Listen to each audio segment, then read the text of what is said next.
Peel off on the driver's side, and I don't know what they were, oh my goodness. So as the title of this video suggests, the next thing that we're going to be doing is replacing the front springs. As noted in the safety report, it says that there was a damage identified to the front springs, not the struts. So we're going to replace those. Let's get started. The damage to the spring was identified on the driver's side. The spring was just hanging in there, just sitting, completely broken off the rest of the spring here. So we have our parking brake set. We've chalked both rear wheels. We're then going to use a 19mm end on our lug nut remover right there. To remove these lug nuts, we're going to not remove them, we're going to just loosen them, break them loose while the car is still on the ground. Then we're going to jack up the car directly in the center beneath the emblem, right underneath the car. So Honda puts a plastic arrow right here to point rearward. Directly in the center of the vehicle we have our jack mounted right on that cross brace right there. That's where we're going to jack from. Once we've jacked the car up completely into the air, we're going to install our jack stands on the support spots right here. We're then going to remove the rest of our lug nuts all the way, remove the wheel.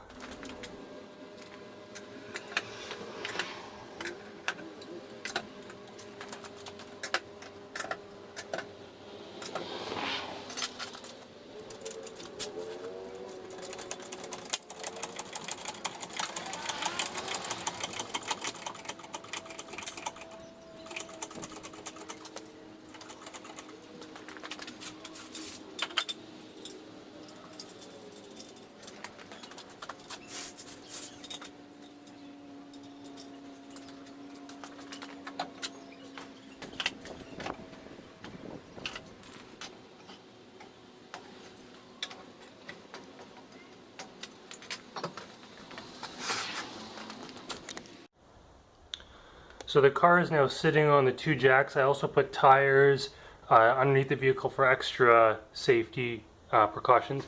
We're now going to remove some nuts and bolts. So the first thing that we're going to remove looking under is, this is the brake line. It's connected to the knuckle with one screw here. It's a 12mm bolt that will remove this here. If there was ABS, there'd be another support just similar to that one in it or in its vicinity, but this car doesn't have ABS. The next thing that we're going to remove is looking at this old cotter pin. Once you remove the cotter pin, we might need to break it because it's old and rusty, and we got to use a new one anyways. We're going to remove this nut, which is a 17mm, so that way we can disconnect the tie rod end from the knuckle. After that, there's two bolts, one here and one here. It's a 21mm nut with a 19mm bolt head, so we have to remove those. But before we pull the pins completely out, this entire knuckle and brake pad and everything is going to fall outward. So we're going to use a bungee cord or some rope to tie this up somewhere inside the wheel well. With it still supported here by these two bolts here, but completely loose, we will then go up here to the strut tower. These three bolts right here are 14mm, and we're gonna back those off. But again, prior to doing that, we're gonna clean this area up, maybe use a wire brush and draw a line with a marker around each perimeter, because this is the first time I've ever done this. I don't know if the hole is bigger and they can sort of be positioned anywhere within that hole, or if there's only one specific spot. So to try to get it close for an alignment, we're going to draw a marker circle around where the bolt sits, and we're going to leave this one as is for now. This is what connects the spring to the strut assembly altogether. So we're going to leave that for now until we have it removed from the vehicle. So let's get started. In order to remove all of these bolts, we're going to use three methods to loosen, because this car has probably not been taken apart for quite some time. It's 18 years old. So we're going to use a couple of methods to loosen bolts as needed. We have penetrating fluid or lubrication, which I've already applied a couple days ago when I was bleeding the system, and I've applied again just now off camera. We also will use vibration, and finally heat if needed. Don't forget to work with the car I had the steering wheel turned out so we can more easily access the bolts over here on this side. Alright, so I just wanted to show quickly what I've done so far. So I've been able to obviously remove this support that holds the brake line. I've also broken loose the nut on this end that was sitting over here. I used this tool. This tool here cost $10, worth every penny of it, because this tie rod end would not come out of this. Other YouTube videos showed you just hit it with a hammer a couple times. First time doing it, didn't want to buy this. Wouldn't come off. When I bought this for $10, it came off in a cinch. Just pulled it right out. I didn't want to lose the nut, so I just put the nut back on. So now that's removed. I then removed the two bolts that connect the knuckle to the shock assembly. I've removed both bolts. They're sitting over there, or both nuts. One bolt. About to remove the second bolt, but before I do, I used bungee cords, attached it down there to up there to support it. These two bolts were heavily rusted, and I kind of rounded this bolt slightly. What I found to be useful is over where the threads are, where the bolt sat for 18 years, was easy to break loose. But what was more difficult is as I undid the bolt, it got harder and more difficult because the outer threads that the nut's currently sitting on was heavily corroded and rusted. So I used a wire brush just like this, gave it a good scrub, added some more WD-40. I actually tightened the bolt back on, cleaned the threads, rubbed it down with the wire brush, and then did it 3 or 4 times before I could finally completely get the bolt loose. And that bolt to come out, I hit it with a rubber mallet. The bottom one came out fairly easily. The top one though I'm having a little bit of trouble with. I'm using a jack to support the wheel, trying to find the right position so this will just slide right out. And I've loosened the 3 bolts over here. Before I remove it completely, I used some marker to identify the exact locations of where those sit.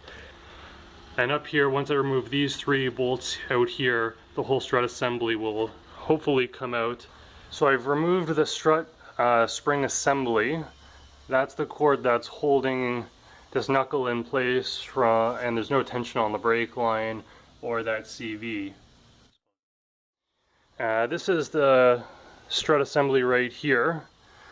That's the single bolt remaining. You got to put an Allen wrench in the end, and then a regular wrench around the side. I believe it's a 19mm. That's the spring. It looks like it's in okay rusty shape. And the bottom of the spring right there,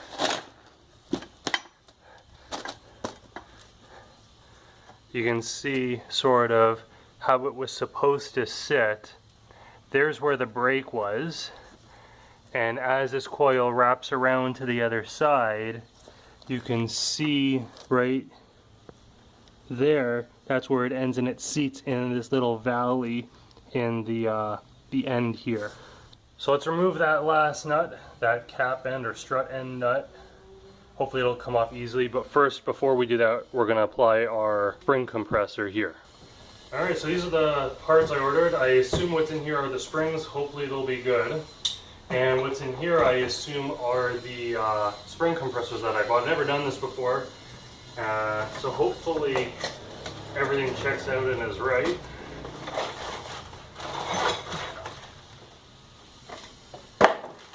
So this is it.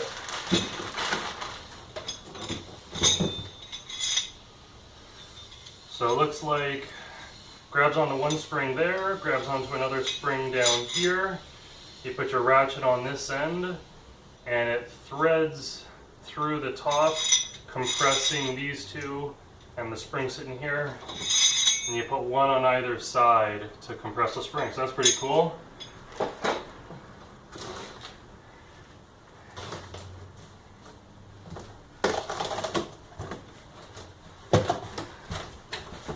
We got a box inside of another box.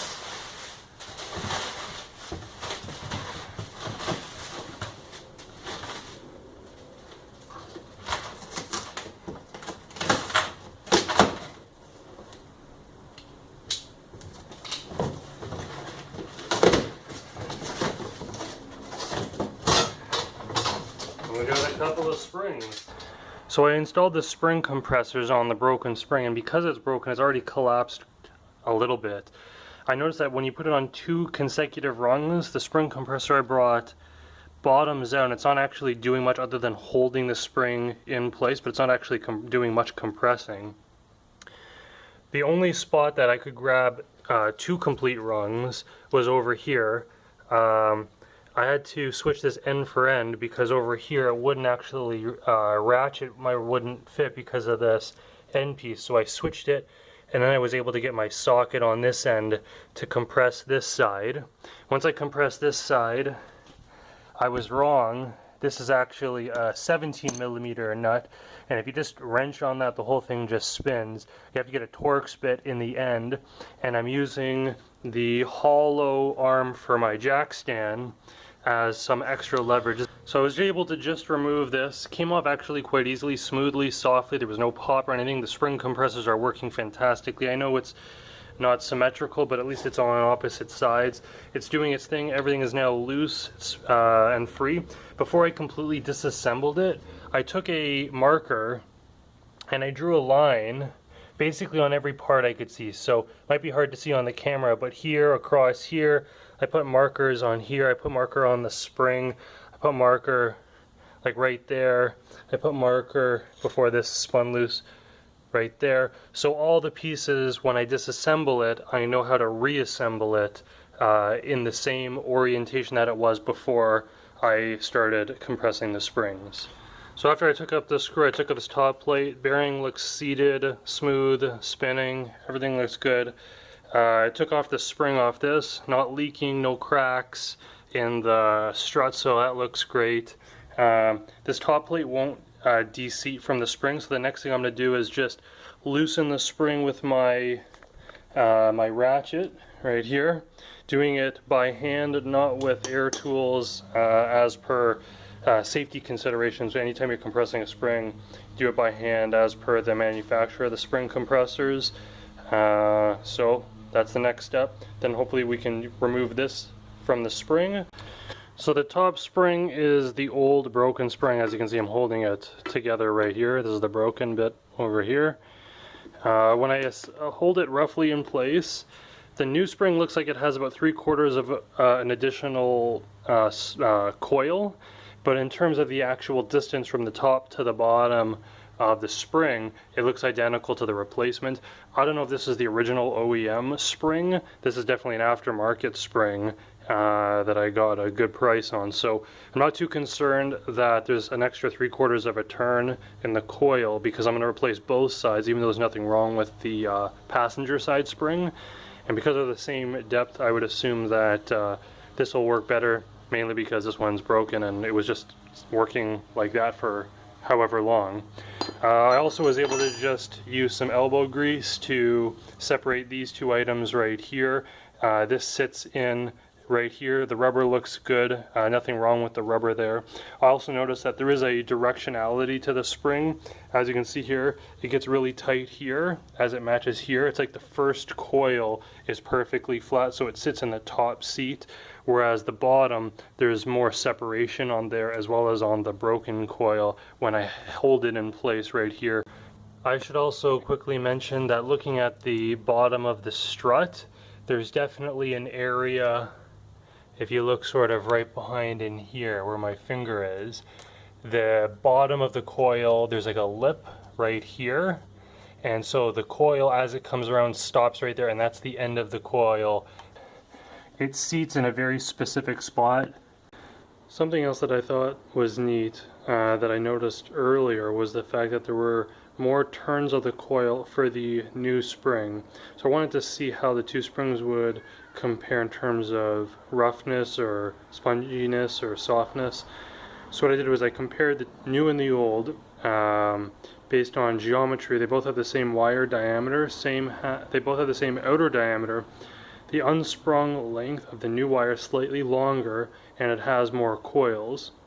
I ran that through a calculator, and what it told me was that the new spring was softer, but because it was longer, it sort of canceled each other out. They were both able to handle the same amount of force, It's just the new spring will compress further for the same force that the old spring did. However, that being said, there were some assumptions that I made. One being that they're the same material, and both material being music wire ASTM A228, and that the old spring was not plastically deformed, or in other words, permanently bent or damaged in some way. Alright, with the shock tower out of the vehicle, I torqued down this by hand to 33 foot-pounds with the Allen wrench still in the end. And I did it just by feel because you have to have an Allen wrench in there, otherwise the whole thing just spins. I then, with the help of an assistant, fed the entire strut tower assembly back in and hand tightened these 3 bolts. The circles didn't really matter because there's only one way it fits in this specific vehicle. The spacing between the 3 bolts are different, so there's only one way it goes in, but in other vehicles I heard that it could be different also. So I actually had to tighten them, not torque them down, but tighten them almost to where they would properly sit to get this to sit high enough so that way I could align the holes for these 2 bolts here, which I've since put in, and again, not torqued down yet, but they're just sort of threaded on there. I had a real tough time punching out the broken pieces of the cotter pin, but what finally did the trick, I did use some CLR in a cup and I let it sit in there overnight, and then I just used a nail and hammered on it, and that's what eventually got it out.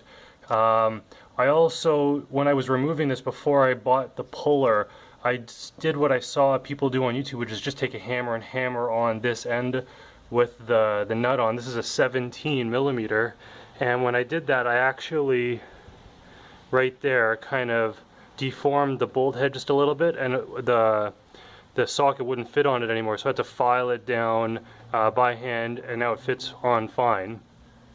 So now that this is in, I've inserted this. I'm going to hammer or hit a rubber mallet on this to get it to seat. I'm then going to attach this 17 nut right here, install one of my new cotter pins here, one of the ones that fit, and then I'm just going to start torquing things down. So I'm going to first torque down this 32 foot-pounds. These 2 get torqued down to 76 foot-pounds. The brake line is sort of just hand tight. I'll probably do like around 30-33 foot-pounds. Also, I should mention, all of these bolts, before they get torqued down, I'm going to put some medium strength blue thread locker so they just don't get vibrated loose. So I threaded this bolt back on by hand. I orientated this the way that I saw it when it first came off. Torqued this down to 32. Then I inserted the new cotter pin. Then torqued down these 2 to 76 as mentioned. But 76 is only for, I think, 2001, 2002, 2003 model years. 2004, 2005, it's a higher torque spec. I then hand tightened the support for the brake line, making sure it's free from everything. Then you're supposed to put the wheel on with the lug nuts, and then finally come back up here and torque each of these 3 down to 33 foot-pounds. So let's get started with that. And that's pretty much it for this side. Now I get the joy of doing it again on the other side. I wasn't planning on doing any recording on the passenger side, but I did run into a snag, and I'll talk about that a little later. But right now I wanted to review some of the costs associated with this video. So the main cost being the front coil springs cost me $36. It could have cost me $250 for the combined set of the strut spring assembly for both front sides, but I saved a lot of money by just replacing just the coils. But in order to do that, I needed a couple of extra tools that I didn't have, primarily the coil spring compressor, which was $33. I also bought a couple of other tools that I didn't already have. I bought a tie rod end puller and an 18-inch breaker bar to help with some really stuck bolts. Overall, this video cost me $97 to repair, but fortunately I get to reuse some of these tools, hopefully at a later time. Overall, my running total for this project car is now $706. So I wasn't planning on doing any recording on the passenger side of the vehicle. but I figured it's worth mentioning. I ran into two separate issues that I didn't on the driver's side. One, this was completely assembled and the springs were compressed. Put an Allen wrench in the end, 17mm wrench to loosen this bolt here, and the problem was as I tried to loosen the bolt, the Allen wrench just span in here. And I'm like 90% sure it wasn't me that rounded it off, but someone did. Anyways, I went over to a friend's and a friend was able to help me. They took air tools and shocked this bolt off, and it was super simple for them. So air tools definitely has its place. Super useful in getting that off. Also, this piece right here is the outside of a bearing, and think of it as like a giant donut where the inner diameter is maybe like 4 or 5 inches, and beneath it what you can't see is the underside of it, and inside is a bunch of little silver balls, ball bearings. That came apart as this was taken apart, so new grease was added, the balls and the ball bearings were cleaned, and it was sandwiched back together.